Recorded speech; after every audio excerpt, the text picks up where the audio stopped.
two in the freezer. And we've eaten those, but we are out of meat until we get our steer delivered next Wednesday.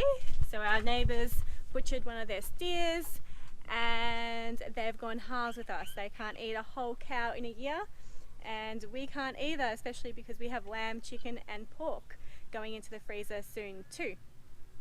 So we've gone halves. That should last us the year, and we're really excited about this journey of rearing our own meat. This is a first for us. But today our meat birds are huge. I'm going to go take you and show you them. We've had these for 6 months. Now this breed of bird's supposed to grow out in 8 weeks.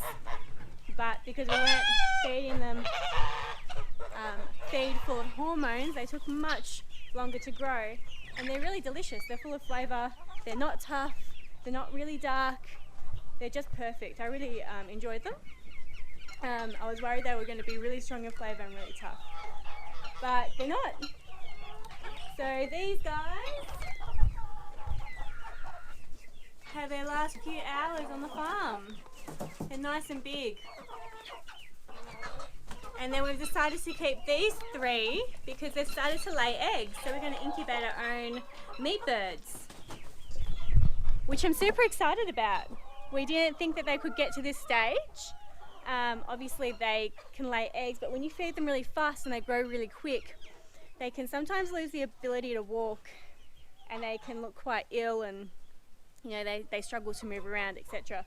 So these guys are really healthy. All of them are really healthy and they're doing really well. So we've decided to keep 2 girls and a boy, and hopefully we get some chicks out of this that we can keep raising to have our own perpetual supply of meat birds. This one here is laying an egg. This is her egg. So we'll pop this in the incubator and hopefully we get some chickies. What happened? I fell on her head. Oh, did you? This is the part I don't like, so I'm going to go inside the house because I don't like the dying bit. Paul's going to process it, and then I'm going to go pack it inside. So I'll show you part of the processing. Maybe I get it.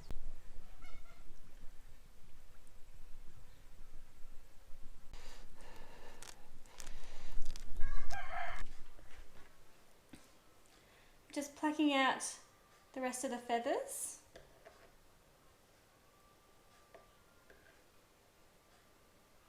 Now that I've got all the feathers off, I need to put it in a bag and vacuum seal it.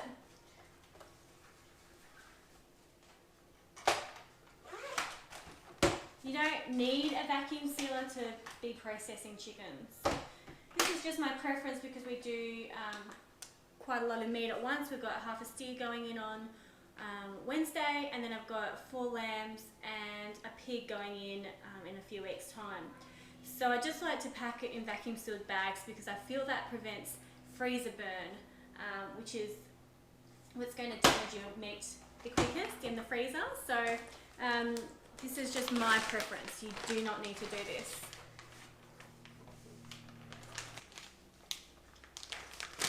Oh, it just fits. Now I've seen some pretty fancy chicken killing operations just for the backyard farmer. And you really don't need to spend all that money and have all that stuff that you've got to store. So I'm going to show you what we use to process our chickens. So you can process your own chickens on the cheap, because to set up, I mean, this vacuum sealer cost me under $100 with a whole 2 extra rolls of bags. But this isn't necessary. Everything else is stuff that we have and use on our farm for multiple things. Chopping boards, I use them inside the house. Knives, I use them inside the house. Tweezers, really cheap if you don't want to use your tweezers. These are medical tweezers. And then I'm going to show you what else we use outside. But tweezers are a great idea for plucking out the stubborn feathers. Obviously your chopping boards for working on, and then I'm going to take you outside and show you the rest.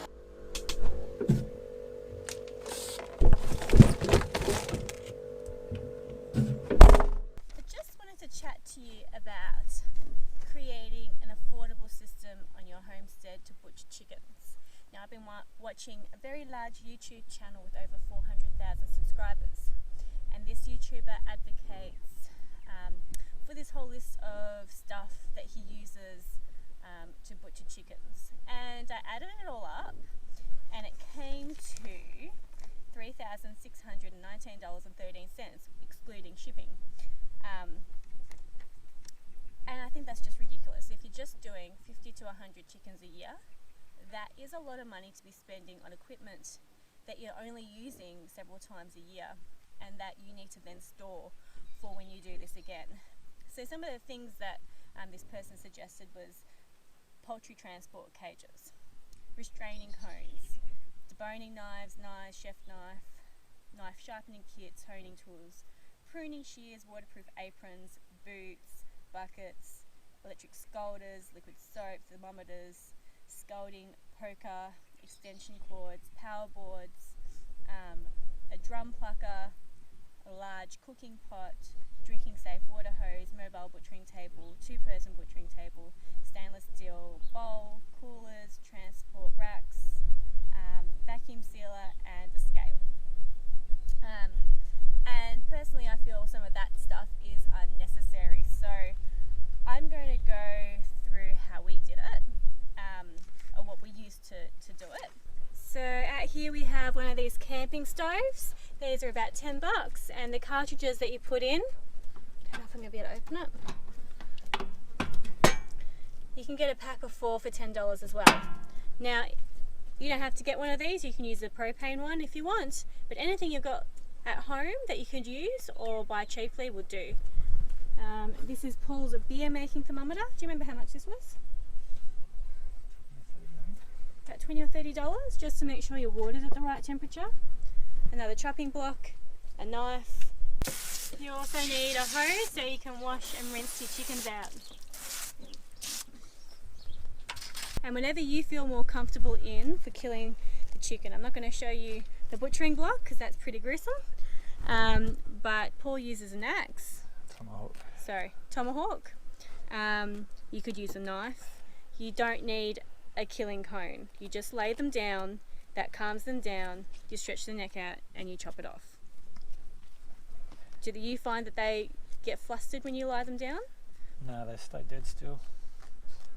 Dead still? Is that the right word? Sorry. They lay very still. You can get a good clean shot. So I think the most important thing here is using whatever method you feel most comfortable with.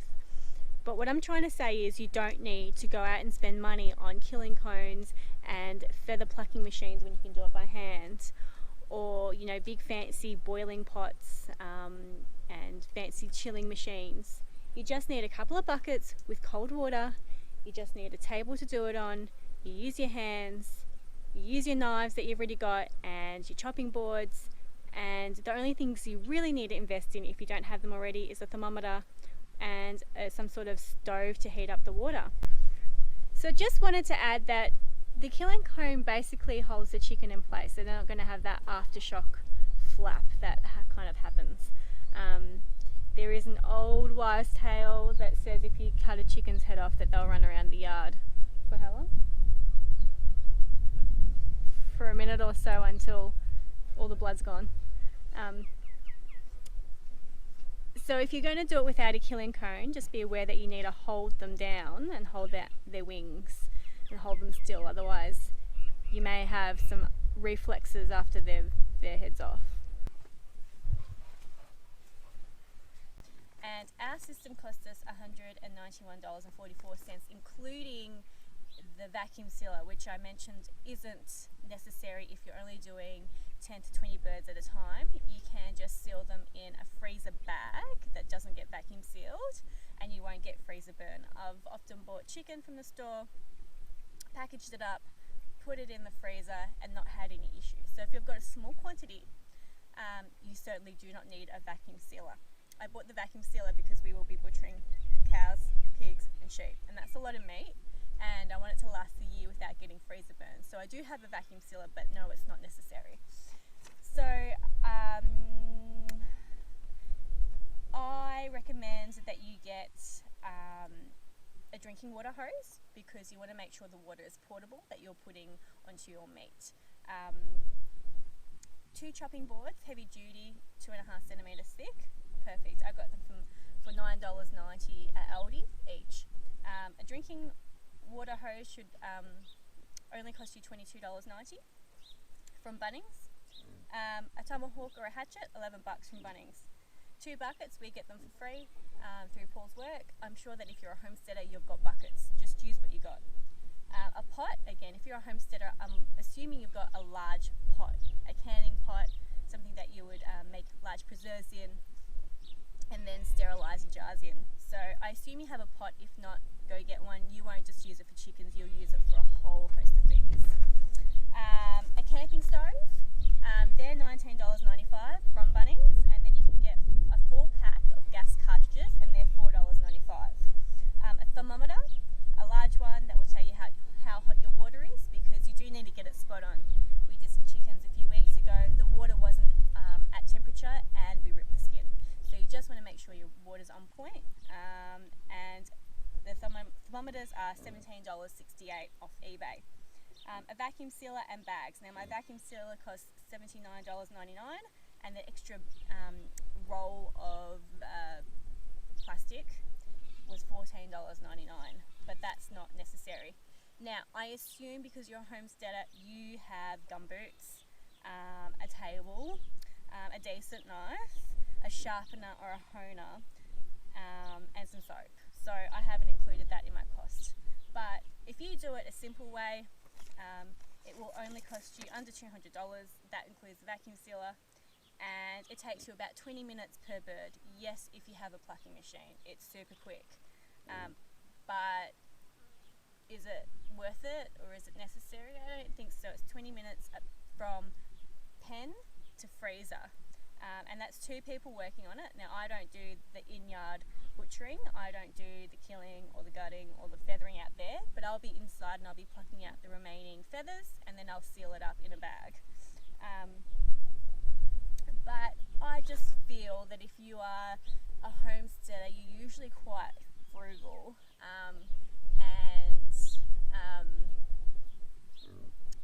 you know, we try and avoid unnecessary costs, and I think that a lot of the things that were required, I don't personally believe that they are necessary in butchering a chicken. Now, we didn't have to buy anything to butcher our chickens because we had all those things in the homestead anyway, and I believe that if you are a homesteader, you probably have most, if not all, of that stuff as well. So I'm a big believer in using what you've got and not spending money on unnecessary things, and then not having to find room to store all this stuff. Today is our 11-year wedding anniversary. 18 months ago, we decided that we were going to sell a suburban house so we could buy our dream farm. We've been here for 7 months, so this is our first anniversary on the farm, and 11 marks the first year of this new chapter that we've embarked on. We can sit together, it's so beautiful.